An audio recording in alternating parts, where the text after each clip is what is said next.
Hello. Hello, good Hello. evening. Good evening, everybody. I heard those tones from across the pond. Hi. Hello. Hello. That wasn't me. That was not from across the pond. That was up by our local pond. That was the calling of a panda, yes. the Well, calling isn't of that- the it made me think of Monty Python. Oh, hello. Good reference. Good reference.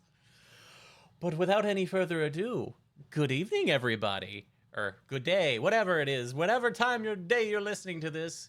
Hello, everyone. My name is Matoro, and today's date is May 13th, Saturday, May 13th, 2023. And we want to say welcome back to Boosters in Space Tape Relaunched, the podcast about Kerbal Space Program, real space, and other cool and sciencey stuff. So today with me are my good friends, the one and only, our sanity and our glue, the Red Panda. Hello. Yes, sir. And the one and only, our editor in house, and the one we love to torment, Mr. Akinesis Gaming. Hi. Hello. So, unfortunately, Digi is not with us today because, well, it is Mother's Day in Australia. So, it's understandable. It's understandable. It's Mother's Day here in the States tomorrow, so luckily we were able to convene for this today. But hopefully, In the UK's got to be different because Mother's Day is not aligned, as we were discussing, and it throws me off because my mother's in Australia, but I'm in the UK. It doesn't make it easy. So does that mean you tell her Happy Mother's Day twice? I haven't done that. I don't want to set precedents, so no. Come on, Aki. You know you got to. No. Oh, I have a question about the stream, though. what is that? The Red Panda's back with his crazy eyes. Yes. Because he has no camera. Digi's got no signal because he's actually not here. Yes. Yes. That would be confusing if there was an image there. Okay. Yes. Sorry, I I'll figured send it it was- back into my box. No, you're good. You're good. It was a valid question. But yes, we have no signal from the thunder from down under this week, so we're going to get on our way without our good friend. But we're Which gonna go. means this podcast will probably be done in about 10 minutes because there'll be no interruptions or derailments. I'm be our curious to shortest see how long this episode yet. takes. I'm really curious to see how long this episode runs. But on that note, Really serious and informative right? and over within the next 8 minutes. Yep. But on that note, I think this is a good time to go into our personal progress section. So I'll go ahead and start that off by saying, yeah, I've just been working the past 2 weeks, ever since getting feel back that. from Starbase. Yeah, I've been dealing with computer issues too. My computer blue screened twice today, within 5 minutes of each other. Ooh. Yeah. So Is this your new computer as well? yes, it's the new one. I'm planning on doing a full format of the local disk, the boot drive. Just start it over fresh. I'm just making sure I've got everything backed up before I do that. So that's what I've been up to. I went actually. Oh yeah, and I went. No spoilers, but I went and saw Guardians of the Galaxy Volume 3 on Wednesday. Did you cry? Because everyone's talking about crying. Yes. You did cry. Yes. Okay. Look, I'm gonna say this, and this is spoiler free, but I easily think that it is the best Guardians film of the three. That's a tall shout because they're all very good. And I'll go as far to say as I think it might be the best Marvel movie yet. Oh, Wow. So So I'm really keen. if you have dissenting opinions on that, leave us comments. Spoiler free comments, but leave us comments. Apparently, if you don't cry in this film, you're not a true Marvel fan. If you But don't, see, I tend not to cry from most things, so Well, there's the challenge, Red. or laugh. You know, those those don't laugh things. okay, that's fair. It's like, I bet you can't go more than 5 minutes without laughing, and I just sit here going, boy, that was boring. You see, at that point, you've been challenged. No, but Yes. I mean, I tend not to laugh anyway. You know, Okay. Yeah, fair. I'm just I'm not a laugh out loud kind of guy. You know, Understandable. Inward chuckles only. sometimes. Sensible chuckles. So the challenge is to see this film and find out if you cry or not, or if it's just inward crying. Well, I'll be curious, but I won't see it probably for quite some time, so it's not a big deal. Fair enough. Well, I'm gonna watch this as soon as I can, and yeah, I'm looking forward to it. Luckily, I haven't seen any, or I don't know if it's people being quite sensible and not posting any spoilers. Because, for instance, like the third Spider-Man of Tom Holland's Spider-Man, Oh, you know, that one. but I just couldn't. Yeah, I knew the film before I went to see it without even trying to look at spoilers or any reviews or anything, because everyone just posted everything. I have seen the Guardians 3 pop up in my feeds, but I have scrolled past them. But there's nothing screamingly obvious that will ruin it for me yet. Now I've said that, and because I'm talking to all my Alexa devices and my mobile phone and my computer, I will probably get spoilers left, right, and centre now. So I've just ruined it for myself, probably. But I'm actively trying to, avoid all this. I want to be surprised and everything. Yeah, go in as blind as you can, because oh my god, that's something you got to really experience. Okay, good. Well, I'm looking forward to it now after hearing you say all this. Yes, good. Let me know when you watch it, because I need to talk to people about this. Oh, it's so good. Well, by the next time we meet for our podcast, I should have watched all the Picards. Oh. Nice. Because, how you getting on with them? Well, I haven't started yet, but I'm going to be away from streaming and such because Mama Panda is getting hip replaced and I'm going to be taking care of her. And for a large portion of it, she will be under heavy narcotics healing. And so I am waiting to activate my my Paramount Plus thing for like right before I go over there. I'm going to spend a couple of days over there just making sure she's okay. So And just watch the whole lot in one go. yes, that's my plan. I'm going to binge it. Good. Just echo in chat, resend to Picard is so good. Series 3 is so good. Oh, that's all I'll say, actually, because it's too soon. I haven't and Red hasn't watched- seen it, so yeah, it's so good. I haven't watched Have any you of watched that, it? so I'm not a Star Trek person, but Okay, all right. I don't hate Star Trek. I just I'm- don't watch it. I'm far more a Star Trek person than a Star Wars person, so Yes, let's not start that argument, though. that's all because I get into the science. Yeah, okay. And while both of them have great heaping gobs of holes in their science, generally speaking, the science in Star Trek has a bit better technobabble than the technobabble in Star Wars.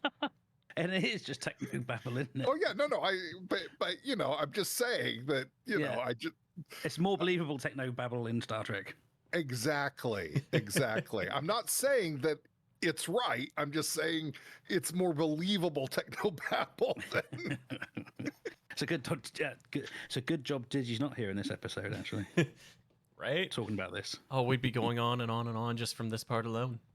We would. Yes. Anyway, this is Kerbal Space Program. It is. yes, exactly. Although, I mean, it is space related. It is. Yes. It is, sci-fi. yeah. But let's not get off on this tangent because I'm sure you two could keep going. No, that's fine. I don't need to on this one. Fair enough. But yeah, that's about all I did with my personal progress. I did buy a fourth camera as well. Ordered that, and it should be here sometime this week. So I will have three remote cameras to deploy at the next launch that I go to. That'll be fun. 3 to get destroyed. No, the Falcon 9 is not as violent as Starship. Okay. No, Oh, and I I did bought a new camera too, and it broke before it Yes. even got here. yes, Red's doing it in sympathy. Yes. I'm sure your camera was much cheaper than mine, though. Oh yes, mine was under $20. Yeah, mine is a DSLR, so it more I than have a 20. DSLR. How expensive those are. Oh, and I did manage to replace the lens that Starship sent to Jesus. Oh, good. Yeah, that lens retails for used for $150. I found Oh it at my a gosh. yeah, I found it at a pawn shop outside of New Orleans, pristine except for like one little mark, for $70. Oh, I good. scooped that up. Nice. Thank you very much. That's mine. And then while I I'll was have in New that. Orleans, of course, I went to the Lego store and I had to get the Tales of the Space Age set. What is this? Talk to me. They're just little like wall art murals that you can put Oh, together okay. or Yeah, display yeah. individually. And I've got them Do you know sitting what? next to my computer right now. I think Lego are very clever. Oh yeah.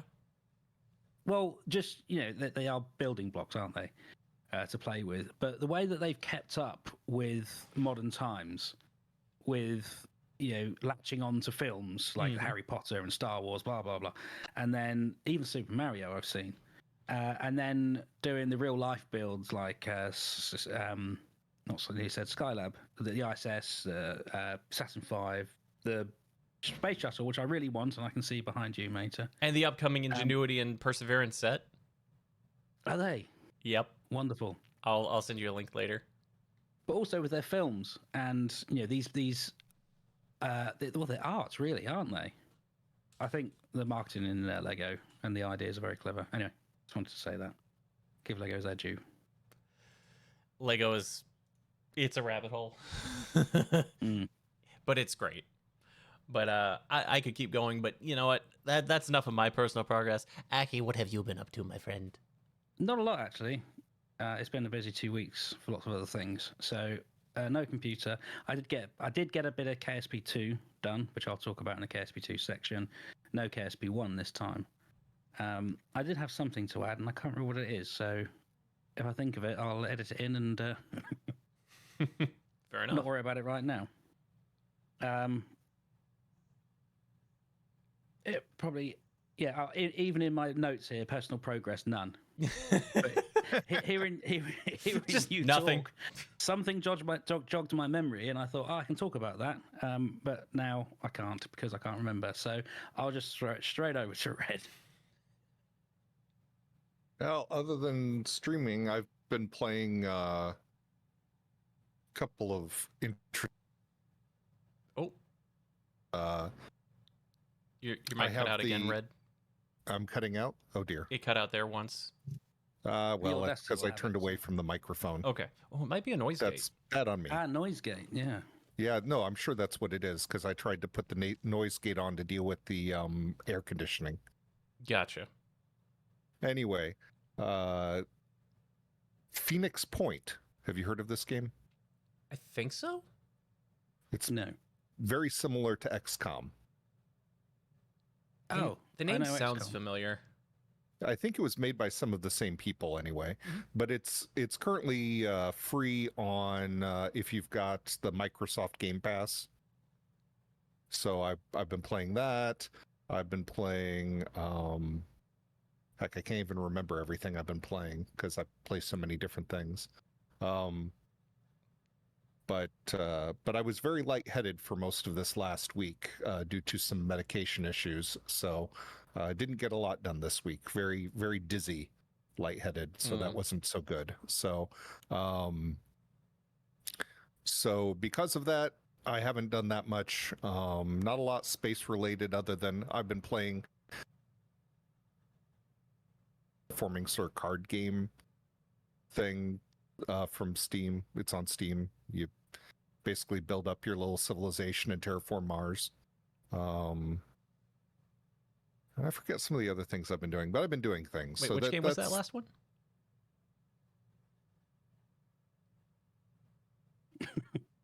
It's a Mars terraforming game. There are a couple others that I've been playing on and off. So, I always try to keep some kind of space theme here or there. Yeah. It's just stuff I like. Have you, on that note, have you seen Plan B Terraform? Yes, I have. I don't have it, but I've seen it. My budget's been a little bit tight lately, so I haven't been picking up as many games as I have in the past. Fair. So That is fair. It's a fun one. I think you might like it. did I actually see you play it? I may have seen you play it. Yes, you did. Yeah. I played it the day it released, and then I went to, I think it was Crew 6, and haven't touched it since. Okay. But I thought I had seen you play it amongst others. So Yes. So yeah, no, that's it. It looked interesting, but again, I haven't been able to pick it up. So Fair enough. We're not Steam friends. That needs to be fixed.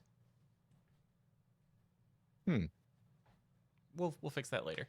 But I remembered what I was going to talk about. Oh, do you now? I do. Yes, it's not very interesting, but I'm going to say it anyway. Just have to say something. now, come on, you can't start off by saying, "Well, I finally have something to talk about," but it's not very interesting. I remember. So. It's very important, just not interesting, so I won't say it. No, you're talking about your computer. I had came across an old hard drive. It's about 20 years old, and I plugged it in. I had to buy a new cable for it, and I plugged it in, and it works. And I've got loads of old pictures and stuff that I lost Oh, nice. from 17 plus years ago. Wow. So that was a nice little treasure find discovery. That's still fun, though. Yeah. That was it. Make backups of them. To the cloud with them. Actually, no. There was a picture of my first computer that I ever had, Oh. and it's one of those, with the big CRT monitors. Oh my goodness. Yeah. The Memories. dinosaur monitors. Yeah. Oh, come on. You see, I use those monitors longer than I've used flat screens still. So I know I'm old, but you don't have to point it out. All right, Sorry. fine. My Sorry. apologies. Those relics, yes. Making me feel even more old than I should feel. Well, it wasn't my intention. Nah, that's fine. Yes, pictures from when I was a young teenager. When digital cameras first came out, actually. Oh, wow. Well, at least in the mainstream that I could afford. Yeah. Anyway, that was it. Yeah, I played a puzzle game this morning too, as chat's reminding me. I played Escape First Alchemist, which is a really silly title because it really needs a comma in there. Say it again. Escape First Alchemist. Is it telling the first alchemist to escape or to escape or is the it first telling alchemist? Escape First Alchemist? Yeah. Or I mean, it really needs some grammatical. It's a help statement there. or a request. Exactly. Yes. Commas are important. Yes. I've actually seen a few of those where there's this whole sentence that's written out. And depending on, there's about 10, 15 words in the sentence, but depending on where you place that comma in that sentence changes the entire sentence each time. Yes. Yes. Grammar's important, folks. Yeah. Oh, I know the one I know. I remember the one I know. Let's eat, Grandma. Let's eat, Grandma. Yes, that's a good one. There you go. I think before we get down that track too deep, though, because that's already... I think this is probably a good time to go ahead and roll it on over to the KSP section. So, I concur. Aki, if you would like to take it away, I will give you the proper how do you do. Yay. Okay, KSP 1. I've done none in my notes here because I haven't touched KSP 1 this time at all. Even though I did start a new career recently, I've not picked it up again. And the reason why is it's that first little stage of a new career where it's a little bit grindy. So I haven't got Progress to the Moon or Minmus or Beyond yet. That's when it really gets interesting. At the moment, I keep flying around everywhere, just taking take the temperature below 17,000 feet or 17,000 meters sort of thing. So you fly all the way out, do that, fly all the way back, and I'm building up money for that. I could cheat my way a little bit, but anyway, that's why I haven't quite got the feel for KSP 1 yet. But KSP 2, which is what this is all about now. Kerbal Environmental Institute is your friend. Yes, I did that, and I felt so dirty I had to start the save again. Really? Yes. it just, when you feel gritty, you feel you've cheated. You just, I didn't like it. So, All right, fair enough. But you can do it in chunks. So, Kerbal Environmental Institute is a mod for KSP1, and when you start the game, for those that know or don't know, especially around the KSC, there's little bits of science to hoover up. So you can do a surface sample or an EVA report next to the spaceplane hangar or the VAB or the monolith or the runway or the sea or wherever, all these little different areas. You can just grab little bits of science. It's a little bit of a pain on the standard game to begin with because the Kerbals have invented rockets and jet engines before they invent motors on wheels. So you kind of have to build this little plane thing or rocket thing that has no wings but has the landing gear of aircraft, and you use a rocket to propel yourself around the KSC to get these bits of science, and it can give you that little bit of a head start. Well, instead of doing that... Or my favorite alternative, make a wheel out of 2 capsules. I've not seen that. Just take 2 Mark 1 capsules and then put them together torque. and use the SAS to... Yep. Not the SAS, sorry, the torque, yeah. That would be funny to watch. And probably fun to do. No, so... Yeah, instead of doing all of that, there's a mod called KEI, isn't it? Kerbal Environmental Institute? Yep. Yes. And you get an option of just pressing one button and getting all of the science around the KSC in one go, which is over 500 science points, I think, if memory serves. Hold on. All you get is all of the science that's available with your current tools in the current KSC. Is that so? Yes. So when you get a research a new tool, you can hit the button again. When you upgrade a building, you can hit the tool again. I think this mod has evolved because you can do it in stages, certainly the way you're saying. I just hadn't noticed that. Or you can get the whole lot in one go. Or you can just adjust it yourself. So what I did... Because I used to use a few mods. The way KSP1 runs, and KSP2 is probably going to be the same, is that you get rockets before planes before rovers. It's all very backwards. So I like to use planes before using rockets. And by using rockets, I mean that the Kerbals have to be in command of the rocket.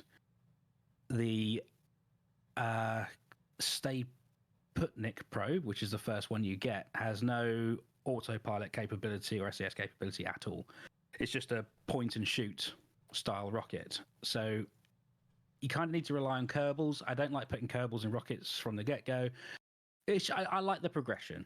I like realistic progression. I know it's Kerbals, and they could very well do things very different to how we did it. But I like to mimic what we did to a certain extent, so I like to use planes first. And you can either use a mod. There's a few mods that do this. One's called probes before Kerbals. There's Yeah, there's one that lets you do probes early, and there's one that lets you do planes early. Yeah. It swaps them around. I know there are 2 different mods for that. There are, but they're not. I don't think they're up to date. So instead of worrying about that, I use the KEI mod to grab some science just to advance myself enough that I could build planes. And that's what I just remember when I got to a point relatively early in KSP1 where a probe core cost me like 1/10 the amount of hiring a pilot. Yeah. Because pilots keep getting more and more expensive as you go, whereas probe cores don't. So after you've hired a couple dozen Kerbals, suddenly the probe core not only is a perfect pilot, you don't have to train him if you're doing career mode. He can do all the different SAS functions. You don't have to go train him. In fact, I used to have a training bus for my pilots that literally would leave the sphere of influence of Kerbin and then come back. That's all it did, was just get outside the sphere of influence of Kerbin and then come right back. Just so that I could get them to level 3. Just sat there as passenger and they come back as like turbo experienced pilots. Well, I also landed on Minmus on the way, so that would get them exactly to level 3. so that they could do all the standard pilot things. So a nice little stop-off sightseeing tour. but the probe cores were, once you unlock the best probe cores, they're so much cheaper and you don't have to train them that I just, that's part of why I made that mod, the Kerbal hiring mod, because I got so frustrated having to, I made it so you could hire Kerbals that were higher level, but only to the level that you've unlocked. So if you've trained a level 3 pilot, you can hire level 3 pilots. Whereas, so you get the idea. So I just got tired of hiring level 1 pilots and sending them out and paying huge amounts of Kerbal bucks for them and, all of that. So, well, I use life support mods. So that makes probes even more valuable. Exactly. So if you use a life support mod, now probes have multiple advantages. So. And you're kind of faced with the same conundrum that we have these days. Is robots and probes are cheaper and easier than people. Yes. In fact, I fear that might be the end of manned space programs for quite some time. It has been. It really. I mean, we've been sending probes to Mars rather than people. I want to send people. But I don't know. Yes, I used the KEI mod, and I took all the science points. It might even have been 700 odd science points, which includes the island and everything, and might include the other places around Kerbin. But it didn't feel right. I just felt filthy. So I restarted and just took a few science points, enough to get myself into planes, and that's what I've been doing. Anyway, that's KSP 1. KSP 2. 2 things to talk about. So I did a little bit more testing, not as much as I promised last time, but I'll talk about what I will be doing.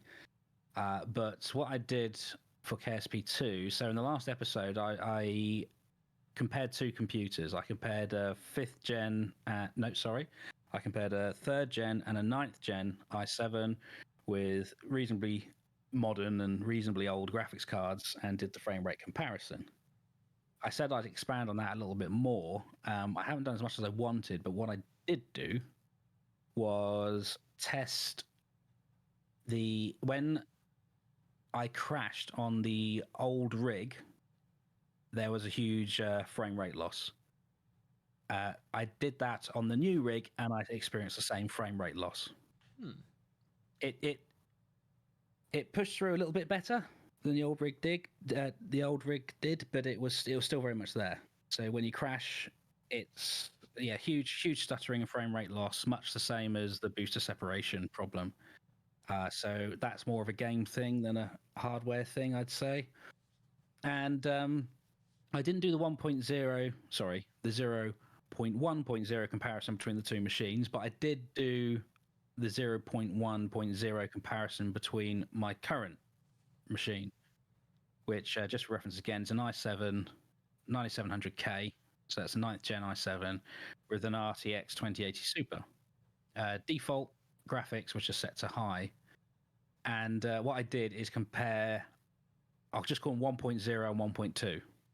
So 1.2 being the current version, that's patch 2, and 1.0 being the initial release of KSP 2. Flying around KSC on this computer on 1.2 was 45 FPS. In 1.0, it was 28 FPS. So there is definitely some improvements there. And the comparison I've seen so far is pretty similar to what I've seen on this computer compared against the old computer with running 1.2, I'd say. All I did was launch a rocket into Kerbin orbit because that seems to be the biggest frame rate hit. Going to the moon didn't seem necessary. But using the K2 rocket again, at version 1.2, I got 35 FPS. Going back to 1.0, I got 26. And I had the same stuttering at the booster separation as well. The big changes, when I went to Kerbin orbit, low Kerbin orbit, in 1.2, I got 50 FPS looking at Kerbin. going to 1.0, I got 32 FPS. But when I jettisoned the first stage, well, the first main stage, I had the boosters, but the first main stage of the K2 stock rocket, it got stuck. It wouldn't release. So that was a bug. They obviously squashed since then, but it was 32. But then I found if I time warped, it got rid of that stage and the upper stage could continue. And once that lower stage had gone, the frame rates went up to 41 FPS looking at Kerbin compared to 50. So in those two patches, they really have come on a long way with the performance, and that will continue.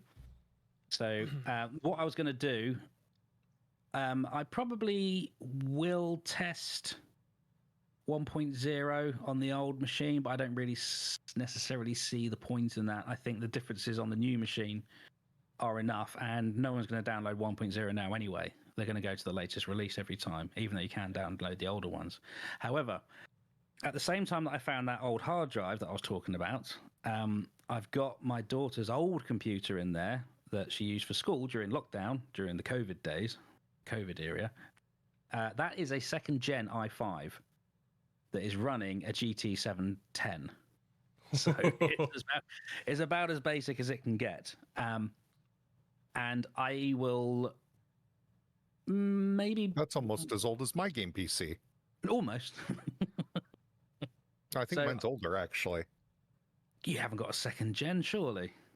No, but you said you had a 10 card in there? Oh, a GT 710. 710. Yeah. Sorry. 710. Sorry, I thought it was a 10XX. Sorry.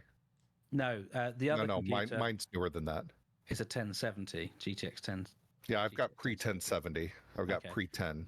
Well, this one's a GT 710. So just for shizzles, I will install KSP 1.2 or 1.3 on, I should say 0.1.2, 0.1.3, but it's just a mouthful, on that old machine. And I'll just to see how it's doing. It'd be interesting to find out what the entry level is for KSP2 on these machines as they improve, which will only get better anyway. But I just thought it might be interesting. So that's what I'll do at a later date. But yeah. So there's some more testing done. And I can move on. Hey? We do like our testing around here. Well, Digi likes his stats, doesn't he? He does. But I thought it would be a good just interesting, isn't it? Comparing to old machines. So my machine isn't new, but it's not old. The older one is, what's that, 2012. So that's over 10 years old, that one. And it'll play KSP2 fine. And then there's this other one that I've just come across that I completely forgot about. It's just collecting dust in the back room. I'll plug that in and just see what happens with that. You know, you should just make a spreadsheet for all this, because that would be just really satisfying to look at. Yeah, okay, I'll do that. I'll make a spreadsheet. Excellent.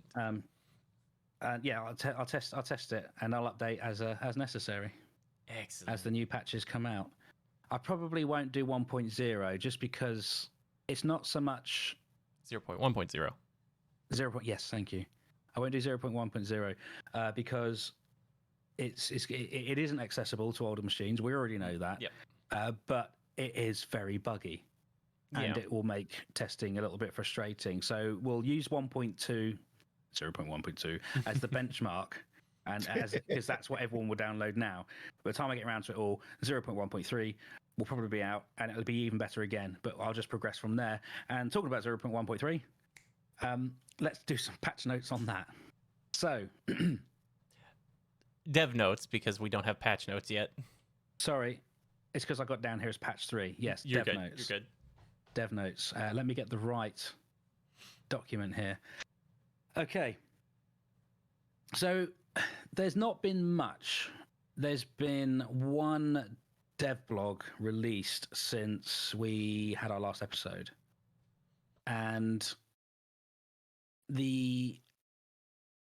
Nate has addressed the community's concerns about slowing down the optimization and instead concentrating on the content. So we said in the last episode, as he said in his last dev update is that they're moving people away from the bug squashing and putting them on the content release. They're working towards the science mode is what they're doing, which will bring a few other things, but the main bulk of that will be the science mode. Isn't that going to have heating as well, or was it something else? Yeah, thermals. Thermals? No, it's thermals. Yeah, it's thermals. What was it? There's Planet Shine. Ah, Remember yes. do Planet Shine? Yeah, I can't wait for that. There's a few things. New engines, procedural radiators. There's quite a bit going on.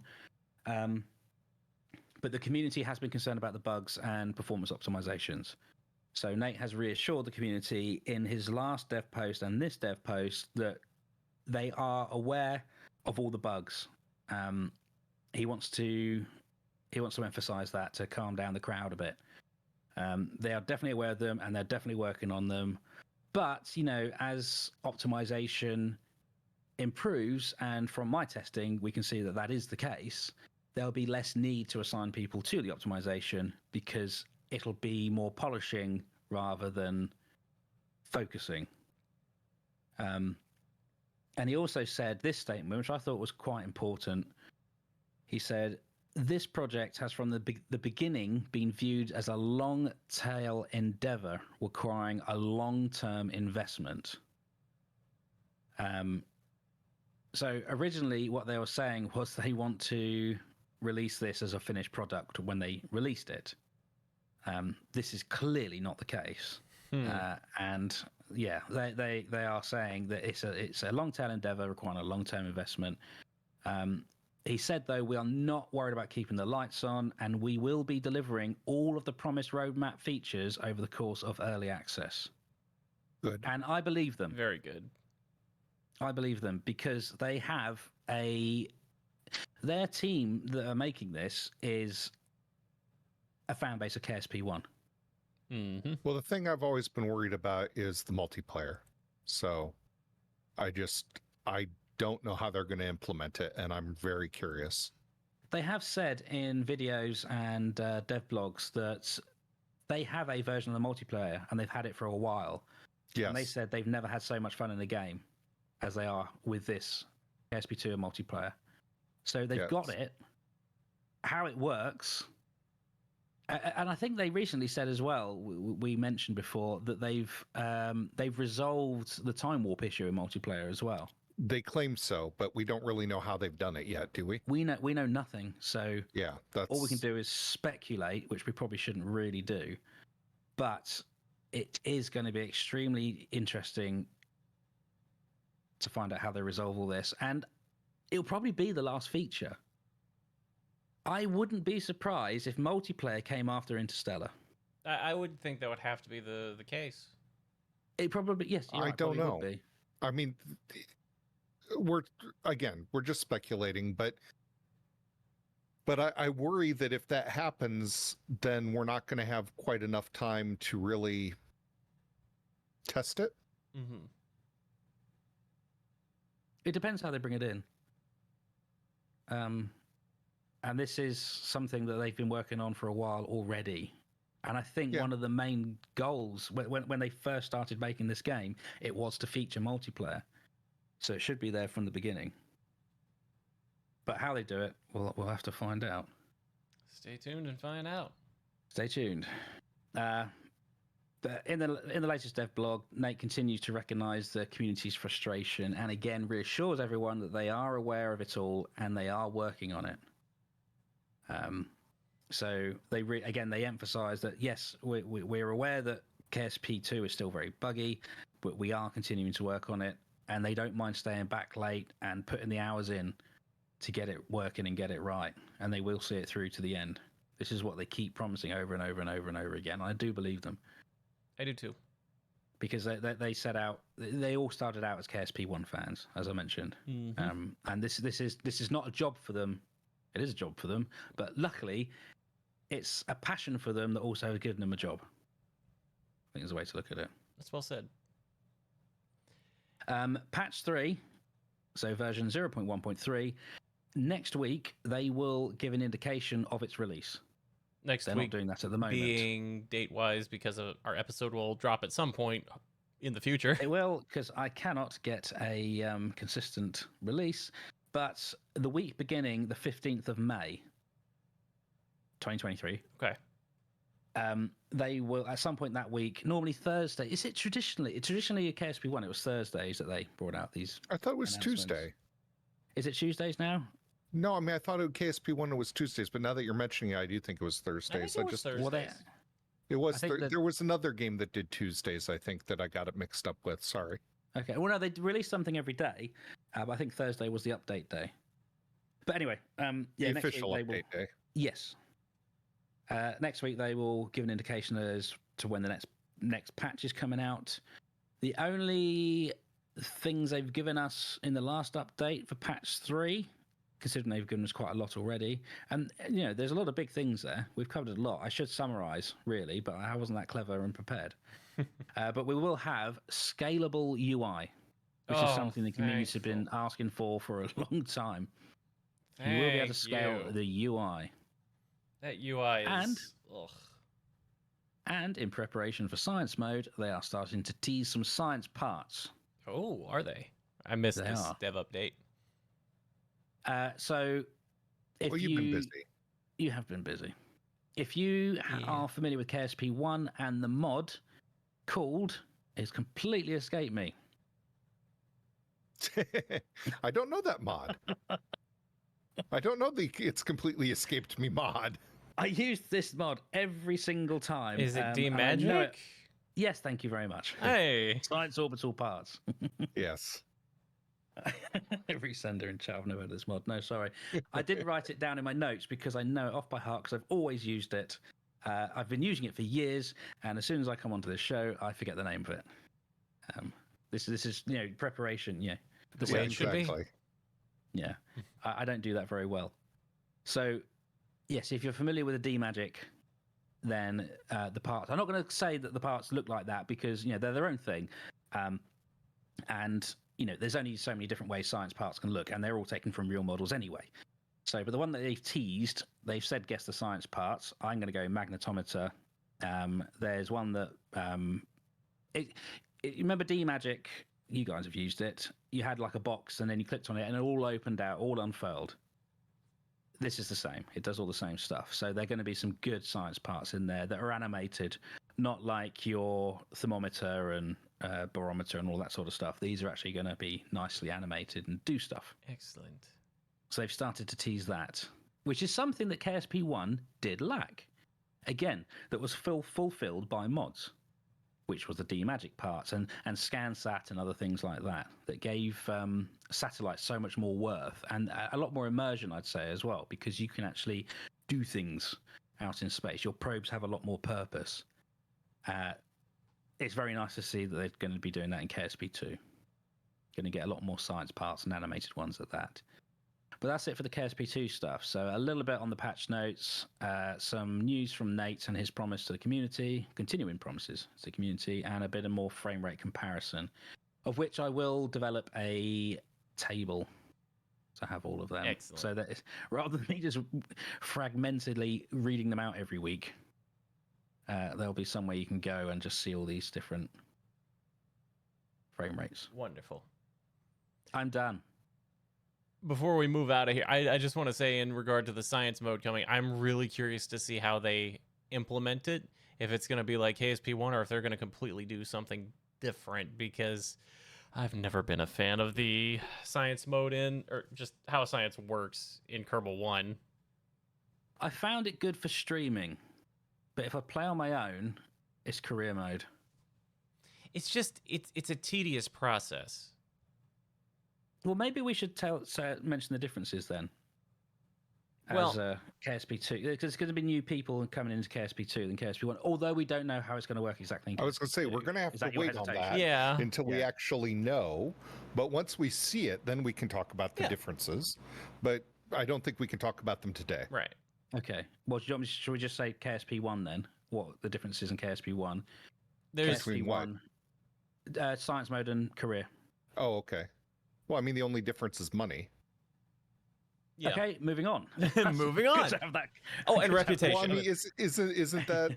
I mean, am I missing something? No. Science mode was you do science, you gain science points, and then you can spend those science points on unlocking new parts. With career mode, you had that, but you also had the complication of money. So you had to buy the parts and build the ships, and to do that, you had to get contracts. And that's The only interesting thing about that is that I discovered that in career mode, you could actually get more science faster because you could do contracts that gave you money and science. Whereas in science mode, there were no contracts to get you additional science. So you were often up against a brick wall inside the sphere of influence of Kerbin. And then there's the strategies too. Yeah. I've never used the strategies. For those of you who don't know, the strategies in KSP1 were things where you could do things like reduce the amount of money, increase the amount of science, and things like that out of the KSP administration building.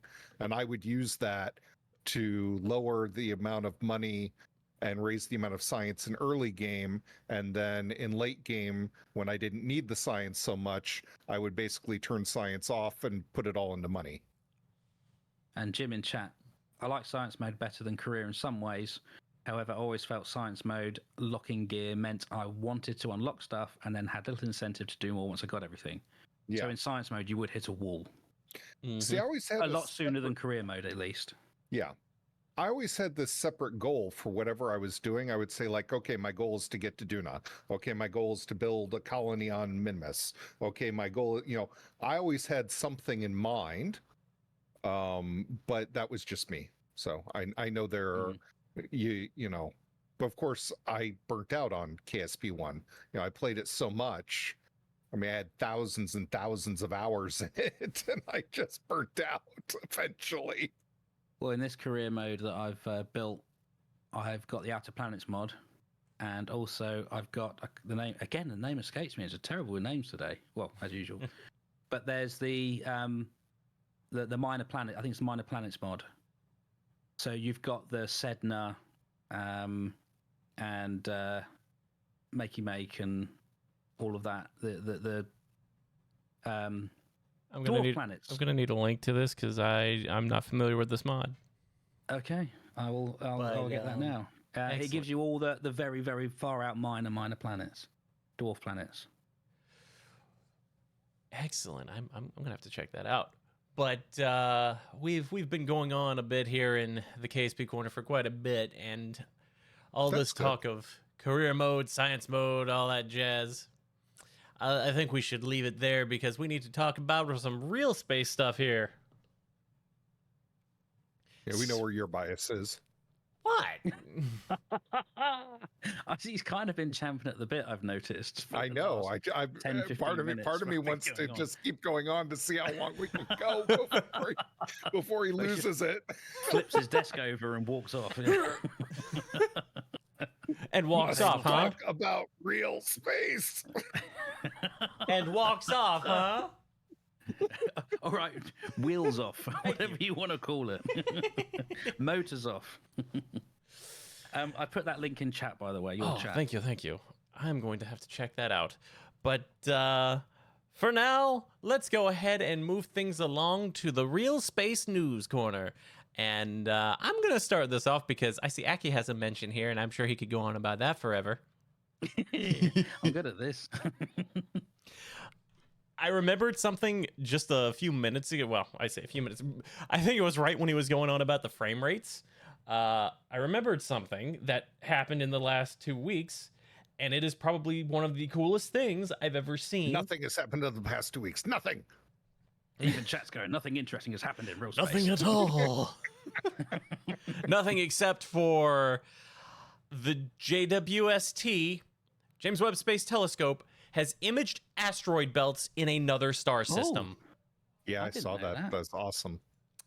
And I will pull this up here on stream because for those watching. It's also really messed up the Big Bang Theory stuff. The Big Bang Theory's messed up anyway. Sorry, Mator. No, you're good. You're good. But That's a lovely image of that, isn't it? isn't it though? I know it's computer enhanced, Oh, wow. but still. 3 separate, if you look closely, you can see 3 separate rings, asteroid belts, around the star Fomalhaut. And it's just incredible. Ah, yes, and the juice probe antenna managed to deploy as well. I forgot about that. Thank you, Resender. Oh, did it? I Yes. knew that they were having trouble, but I didn't know they finally got it working. Yes, they managed to fully deploy the antenna on juice. So All right. it is ready and good to go for when it arrives at Jupiter.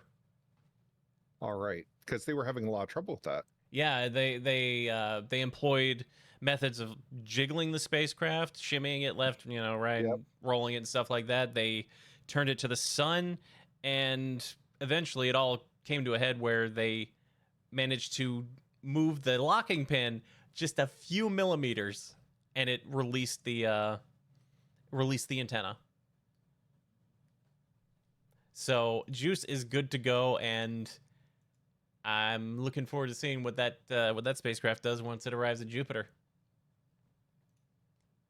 But Juice. Juice, yes. Sorry, I was kind of concentrating on something else. I was hearing juiced.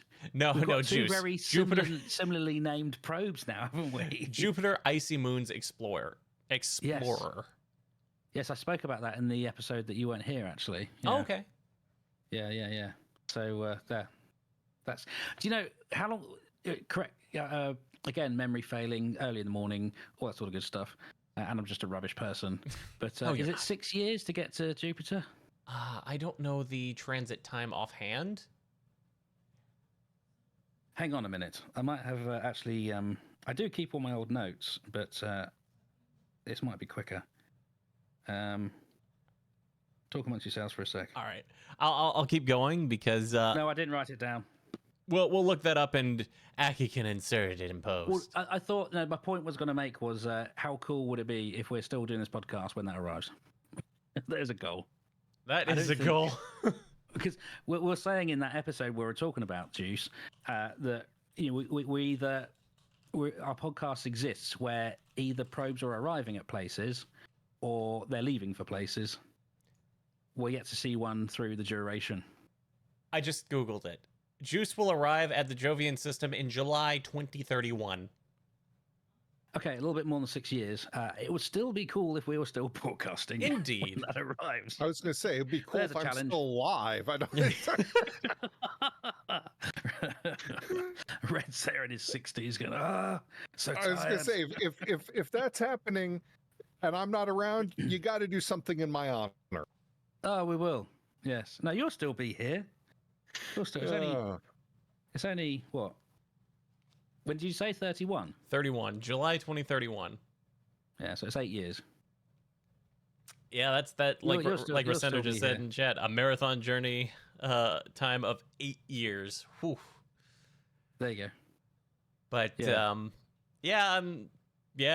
that's quite a ride. But hey, they got it fully deployed and it's good to go. So Well, this podcast has been going for about nearly 8 years, isn't it? So it's yeah. oh my. I think we're in our 7th year. So it's not out the realms of possibility that we'd still be here chatting away, Yeah, screaming fair. into the void. Me still trying to make this podcast discoverable. Oh dear. Oh, Aki. Well, moving on tried. from the juice discussions, though, there is a couple of other exciting things going on down at Cape Canaveral. Both are United Launch Alliance related. And the first is that ULA's new Vulcan rocket has been undergoing pre-flight readiness testing ahead of its flight readiness test firing this coming Monday, May 15th. As long as everything went fine with the testing, which concluded overnight last night. Everything seemed nominal based on what Tori Bruno was tweeting. And like I said, the flight readiness fire, which is the last item on the checklist before they set a launch date, that is scheduled for May 15th. And if it's successful, it'll pave the way for Vulcan to launch this coming summer. Probably what I've heard, about a month or so after the flight readiness fire completes, and as long as it's nominal. But it is a full duration static fire test, and we should hopefully see that by Monday. Nice. And the other thing that's also ULA related going on at the Cape is the final Delta IV Heavy has been delivered to Cape Canaveral Space Force Station. Space Force. Yes, Space Force. Nice. So Delta IV still has one launch this year, and then its final launch, which is currently scheduled, last I checked, for January of next year. And then it will be in retirement, and we will be moving on to Vulcan as Atlas operations wind down. So the time of Vulcan is quickly approaching. When are you going up there next? When's the next launch visit for you? Potentially next weekend. There's currently 2 launches scheduled for May 21st. Axiom 2 and then Arabsat 7B. They're scheduled about 6 hours apart. So if it happens, that would be cool. If it doesn't, no surprise. SpaceX really hasn't done 2 in one day from the same coast. So I won't be surprised one way or the other. Actually, no, I'll be surprised if they actually get both of them off the ground the same day. I sense you're slightly falling out of love with SpaceX a bit. No. No? I am Team Space. So you're just being a bit realistic. I'm being realistic. Okay. Because they've had multiple opportunities up to this point, and the only doubleheader we've gotten out of the East Coast so far has taken ULA and SpaceX launching on the same day. So, oh my God. Jim, no, they've become his SpaceX. That's so bad. That's been there all along. But yeah, so far that's all that's going on Cape side. That's the big things that have happened in space news. And Aki, I see you wanted to talk about Skylab. I did, but that's what Jim said in chat. The media's going to jump all over that if SpaceX ever do fail. Mm-hmm. Instead of SpaceX, it'll be SpaceX. EX. Yeah. Anyway, so obvious.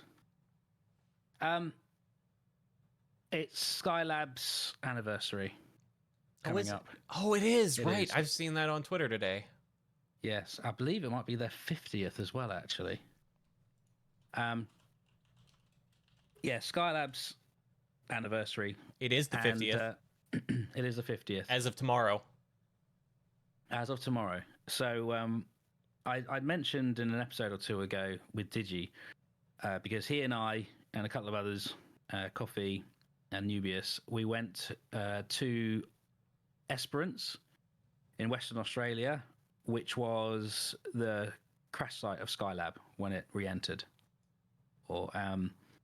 And we said we should talk about that soon. And then all of a sudden it's its 50th anniversary. So this would have been the perfect episode to talk about it. However, Digi isn't here, and I don't think we should talk about it without Digi here, considering I was there with him, and we were doing this thing together. Episode.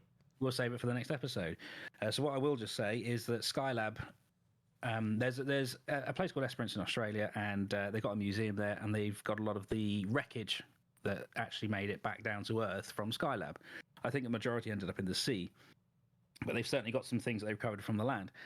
That's in the museum, and we went there and visited there, and we streamed from Esperance as well. We did a stream, which is a very popular stream, actually, and we replicated the launch of Skylab, its deployment, even the solar panel coming off, all of that on KSP. And it was a very good, very fun, very successful stream. And there was 4 of us there doing it. So I will cover that in detail when Digi's back, because that's what we should do. So I'll mention it for now, but the next episode we'll do a proper cover of it. Excellent. That's Something to look forward to. I hope so. Well, if that's all you had to talk about for real space, though, I think that'll. I have one thing about Oh, real space. Do you? Okay. About Voyager 2. Did we talk? We didn't talk about this yet, did we? I think we talked about Only- Voyager last time, but I don't. Only the correction the for the battery? golden discs. Okay, well, Yep. I read about this thing they've done to get more power. Oh, I did read that they were looking into this. Yes. Yes, they've done it. Oh, Fantastic. At the end of March, they did it with Voyager 2, and assuming it works, they're going to do it with Voyager 1 this fall.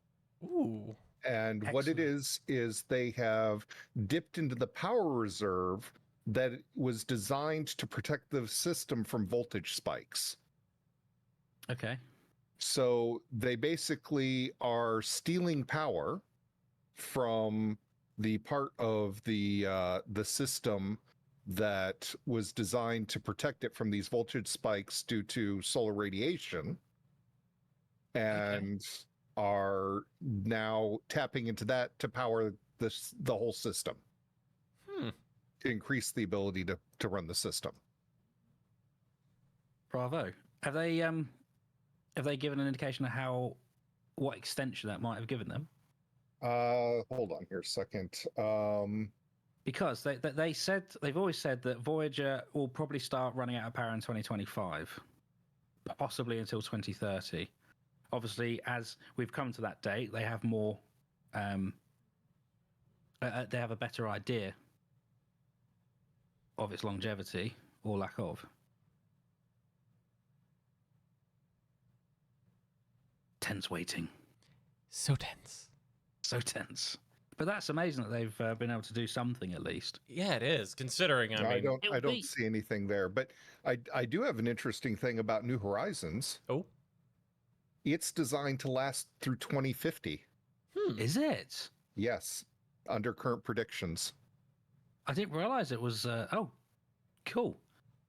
So it's gonna be So that'll still be broadcasting once it's in interstellar space then.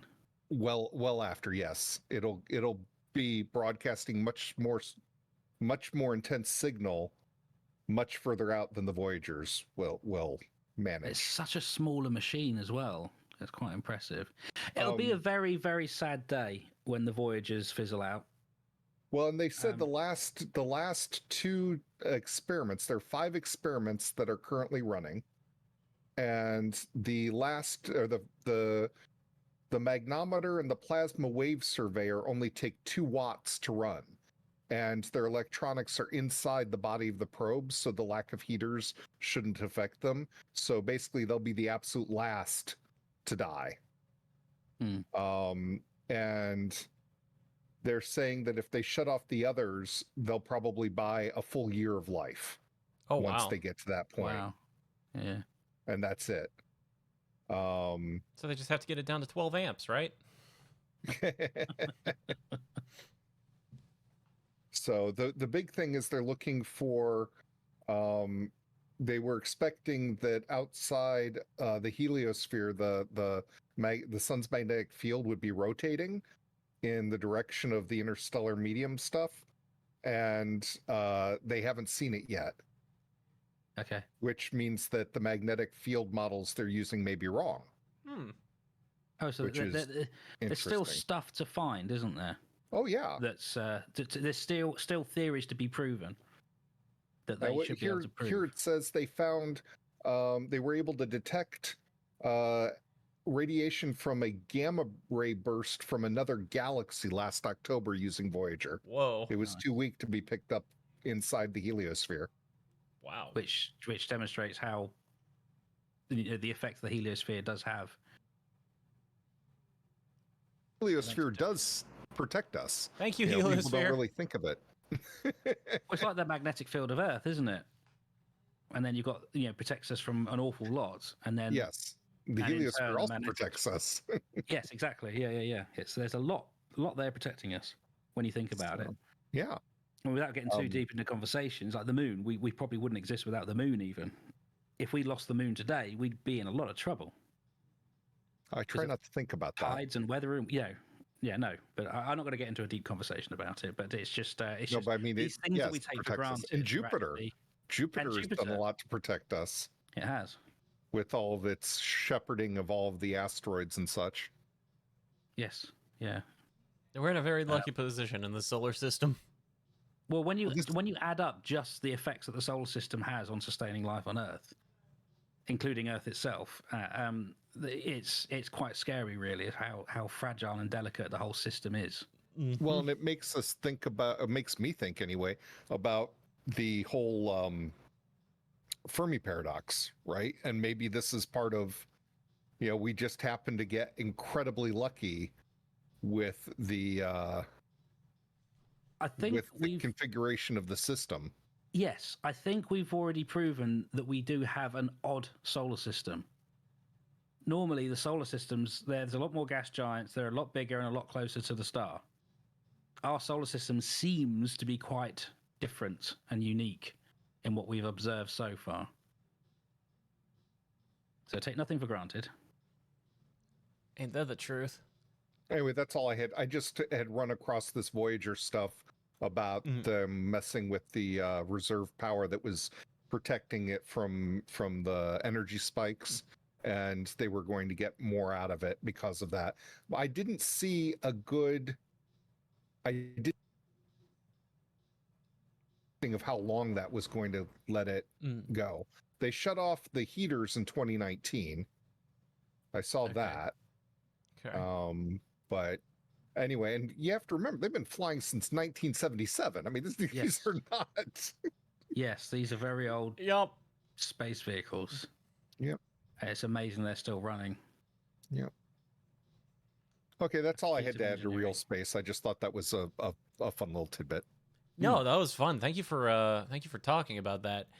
And you say that's all you had to add to real space. Well, that may be all you have to add to real space, but you certainly have plenty to add to your own section, because it's time for Red Ed. Well, okay, I want to preface this section by saying that the beginning of this is going to seem unrelated to space and may offend some people, so I apologize in advance. But it has to do with Twitter, and it has to do with running across a series of tweets that were talking about how they thought that because something happened after someone was vaccinated, right? So, but it's not been a common side effect. But they're saying, oh, this proves that it caused it. But this goes to my main thought, which goes to space, which is we are pattern recognition creatures. We are hardwired to look for A and then B, or to find patterns where there are none. And so we are hardwired to we see A happen, and then we see B happen. And if we think there's any chance that A caused B, we will sort of make this assumption that A caused B. And unless we have proof otherwise. And this is sort of how we're hardwired. Well, take that, it made me think about all of the things, and we've talked about some of these in the past, so I thought it would be nice to bring them up again, about all of the things that we've seen in various Mars photographs that led us to find things that weren't really there. For example, the pyramid on Mars, the face on Mars, the woman on Mars. The woman? Yes, remember the stone that looked like a woman that everyone said, oh, look, there's a person on Mars. But of course it was yeah, that gorilla thing that had its arm out. The floating spoon. Yeah, the floating spoon on Mars. So I was just thinking about, it just led me to this whole pattern recognition thing, and I thought we could have a brief conversation about that. It was like the trees on Mars. Yes. Do you remember the trees on Mars? I don't remember that. Let me, because there is a good picture. It's the same thing as finding shapes in the clouds. It's exactly that. Exactly that. We are hardwired to find patterns. We are hardwired to think that correlation is causation, and it clearly is not. No, but it's a defensive mechanism, I'm sure, because if we're scouting for, I don't know, wild animals, we need to be able to recognize if there's one hunting us, and to see a face staring at us. I never saw that before. It's got to be better for surviving than not recognizing faces in things. Exactly. It's like all the pictures of the ghost pictures a lot of them are just patterns that look like a face because, like you say, we are hardwired to recognize or look for faces. Because from an instinct perspective, that works better for us than not recognizing these things. You know, it's interesting as cameras get better, we're seeing a lot fewer Bigfoot pictures. Same with UFOs as well, isn't it? Well, you know, Well, how frustrating is this new AI thing? The amount of come from. have you not seen? So I'm not going to get in conspiracy theories, but there's a lot of the AI generating or AI generated images. You can type in a few words. Playing with it. I've been playing with it actively. And there's now a whole new load of nonsense going around the internet. You know, recovered pictures from Antarctica, or like the Pope in that very fluffy jacket.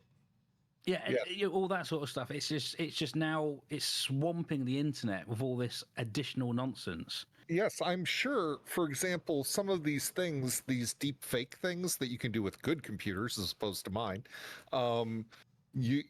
I guarantee you we're going to see stuff like, for example, the next presidential election that are 100% fake, but that the average person will not be able to tell the difference. Yeah. Yeah.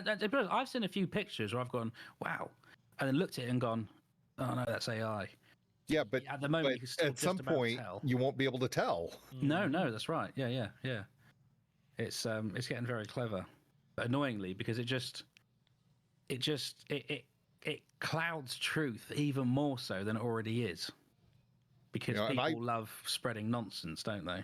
And I feel very torn about it because I'm trying to determine, I haven't used any of it on my channel or stream or anything like that, but there's this whole, is it ethical when these things may have been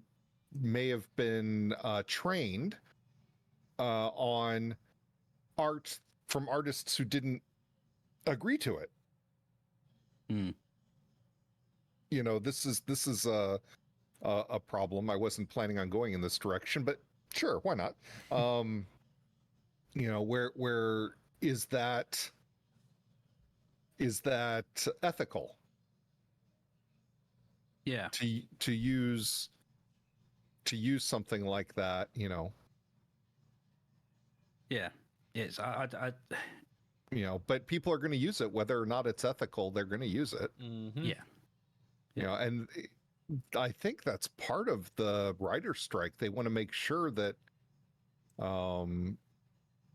that AI isn't going to be writing shows and such. Well, I mean, you can already get those text messaging services, can't you? Where you don't even have to respond yourself. The AI can read the message and generate a much more clever answer and send that instead. So it's getting close, and there's a certain amount of danger for it to be getting very silly, I think, and ridiculous. But also, there's the danger of it, like you say, of taking work away from people. Well, I think it will wipe out a large portion of the lower end commission-based artwork, because if I can type in a bunch of keywords and get art eventually with a few clicks, rather than paying $100 or $200 and getting a nice image, how many, I mean, I may be ethical enough not to do that, but how many people out there are? And eventually it will become the norm to use these AIs, I fear. Yeah, Jim in chat as well. One problem with AI is they feed all this public data in to train the models. Now the internet is being overwhelmed by AI-generated stuff, which it is. It 100% is. So but then you're going to have AI trained off of AI. Yeah, exactly. And it's just going to degenerate the more it goes on. Well, I don't know, though, because the AI can actually improve off of itself.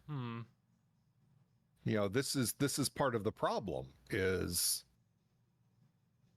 you know, Well, I was listening to a radio show here in the UK the other day, and they were talking about this very thing. And at the moment, there's a company writes a document, whether it's an article for a magazine or for a documentary or whatever. And then at the moment, there's these group of people you can send this document to, and they will vet it. They will correct the grammar. They will fact check it and that sort of stuff, and then send it back to the company with it all corrected. And that's a pay for service. And they're already saying that AI is putting them out of work. Yeah. This is already happening. Yeah. Which I think it has its place, but I think it's largely because writing, whether it's a book or an article or whatever, everyone has their own style. Like, everyone has their own style of talking, their own mannerisms. That's all going to get filtered out now with AI. Things are going to be less personal, and you can read things, and if you're familiar with the author, you can recognize their style. This is now in danger of being taken away, and everything's going to be generic. And as the internet is full of stupid people, it's going to give stupid people access to this, and you can read a document that normally, with the whole BuzzFeed stuff, you can read something and go, that is absolute crud. I know that's crud.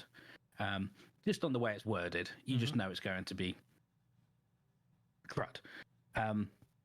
AI is going to give these people a way to write something. You're going to read it and go, oh, wow, that's actually very interesting, and read through it and maybe even believe it. Because it's so well written, but actually it's just a load of nonsense. It's just disguised as something that's well written. If that makes sense. I think it's going to dilute a lot of things down, and I think it's going to clog up other things, and the internet, as I said, is just going to get swamped with more nonsense, whether it's imagery or written word. Even songs. They're on about it doing songs now. Mm-hmm. Sorry, I'm getting on a soapbox. I'll get off it. Well, I mean, it's fair enough. I mean, this steamroller. I think the horse is out of the barn, so to speak. And I don't know if there's a way to put the genie back in the box. And as someone said to me, even if I was talking about this with someone offline, and they said, even if the United States passed laws to try to put the genie back in the bottle, it won't help, because there are other countries out there that are not going to put the genie back in the bottle. No, and it's probably already grown arms and legs and run off anyway. Pandora's box has been opened. There's no closing it. And actually, this is one of the problems with Pandora's box in this case, because the AI is a black box. You don't know what's going on inside it. It's very difficult to figure out its biases. For example, there was an AI that was being trained to detect skin cancer. And they discovered that because the samples that had skin cancer were more likely to have a ruler next to it, that samples that it was shown later that had a ruler next to it were more likely to be screened as positive, because it had associated the ruler being present with skin cancer. Oh. Oh my. So I mean, but of course you can't see inside the box to figure that out. Yeah, there needs to be a new law system come in that restricts monitors. Well, we need to redo the Millennium Copyright Act too, but how long has that been? I mean, Wow. you've got a bunch of people who don't understand how technology works in charge of everything. Good luck. DMCA. Anyway, but it's a problem, and it will continue to be a problem. Mm-hmm. But interesting tangent there. But I've been actively playing around with this just to see what it was capable of, and it's capable of incredible things. My computer's not, but it is. Basically, if I try to do an image above a certain size, it goes no. No. It crashes. No, it's just like, good night. It's like, no, I'm not going to do that. You don't have enough memory and processing power. Goodbye. And it just crashes. Goodbye. No images for you. It's like, I'm out.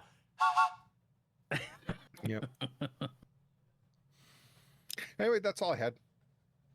Hey, that was a fun conversation, though. Yay. Yes. I can't remember how it started. I'm trying to think. It started talking about pattern recognition. Pattern recognition. That was it. which Yes. actually plays very well into the AI because we're teaching AIs to recognize patterns. Mm-hmm. Well, actually, that's going to be very useful in astronomy, because astronomy, they have to make a lot of algorithms to do whatever it is they want to do. You know, astronomers these days, a lot of them are just computer programmers. If AI can take a lot of that work out for them, it's going to make their job a lot easier and might even lead on to finding new stuff. So it may very well have a very positive use in the field of space. It may, Yeah. but just remember, these are things that people might have done As that long as now people won't don't be start doing. submitting pictures of structures on the moon and things like that. 'Cause that's So what you're saying is we don't really want to find out that there are Decepticons on the dark side of the moon, right? exactly. I'm not going to go down that road. Don't worry, that's not science, so we're not going to do that. Yeah, and Digi's not here today, so No, he's not. But I do see before we wrap things up here that Aki, you wanted to mention something here real quick. Well, actually, yeah, something quite nice just to finish maybe the whole thing off. Username Sawyer on Spotify on our last episode, which was season 5, episode 6. We had the comment, best episode yet, which I thought was amazing. I appreciate did that. he say why it was the best episode yet? Nope. And I'm happy just to leave it there.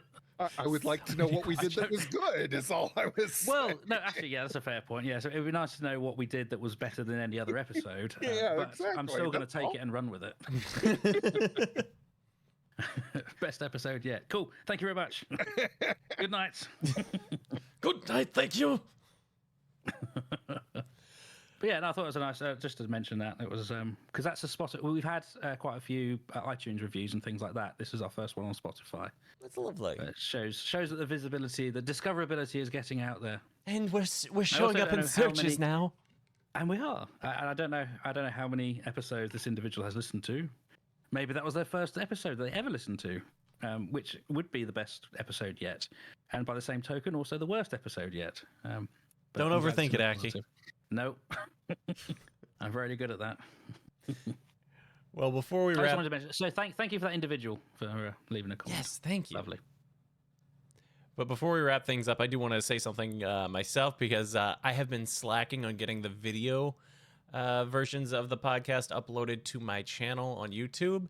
I'm going to work on getting those up, which are episodes 5, 6, and now 7. I'm going to try to get them up all together this week. So, Well, it might be worth you and I discussing, or at least mentioning here, that we kind of need to marry up the names of the episodes. yes, you and I should Because discuss things. we're doing very different things. That for we the are. same episode. There we are. Are they transcripted on YouTube, by the way? I haven't No. checked. One moment.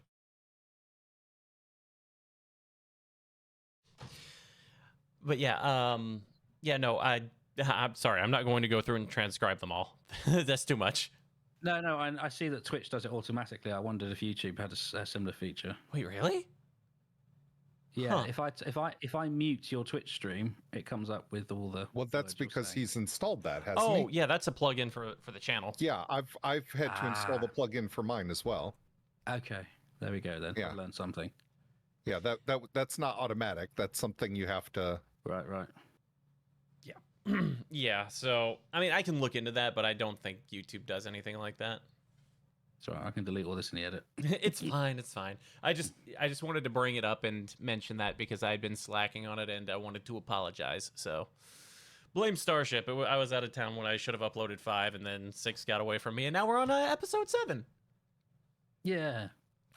But with all that being said, I think where's my cursor? I've lost my cursor. I think it is time for us to go ahead and start wrapping things up, y'all. Yeah.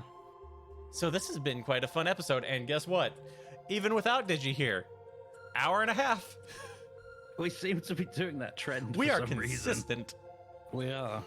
And there was little to no derailing. Indeed. Well, speak for yourself. Actually, no. Okay. Speak on my behalf because you've been you two went off on your Sorry. tangents. Sorry. No, Sorry. you're good. You're good. It's fine.